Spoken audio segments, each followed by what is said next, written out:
Eto mga kapakners, may bago na naman luto ang ating magluluto. Nakasalamin ako ngayon dahil ang aking mata ay injury. Pero okay lang, huwag nyo napasinin ang aking mata. Panoorin na lang natin kung anong lulutuin ngayon ng ating master chef. Parang ito ay daing Kaya anong sarap niya, parang yung anong lutong niya, no? Nilagyan niya ng ano, harina. Ay, parang binislad na gagawing suman. Kakaiba na naman ito.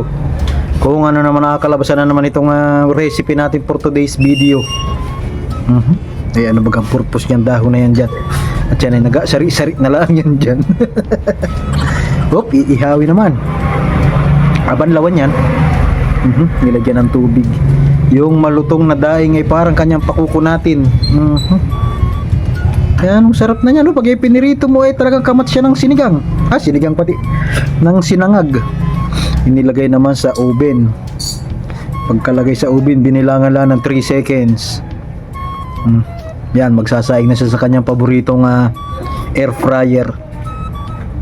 Parang air fryer yung kanyang inapagsaingan pero rice cooker niya yan. Yung sinaing niya ay laging may gata. Siguro yun ay pampasarap yung gata na yun. Tapos lalagyan niya ng dahon-dahon, kung ano-anong sangkap, tapos tubig. Yan.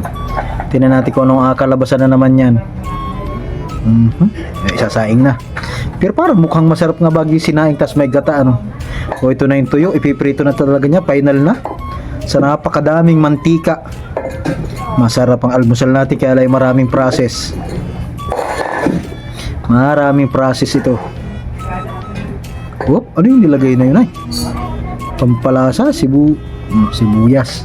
Daming bawang. Yan, ang daming bawang yan, chef. Yan na, nilagyan na ho ng sili. Tapos nilagyan pa ng bitsin siguro yan. Ano makakain dyan? Bawang, sibuyas, sili na may konting tuyo, na may spring onion, na may bitsin. Gulping dami yan.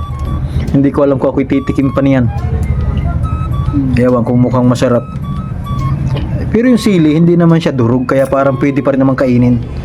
Aring kanin, parang gusto kong tikman at may gata. Ano kaya lasa ng kaning may gata? Ayan, luto na. Ipinilix na yung kanyang mga sangkap. Luto na ang almusal natin, mga kapakners.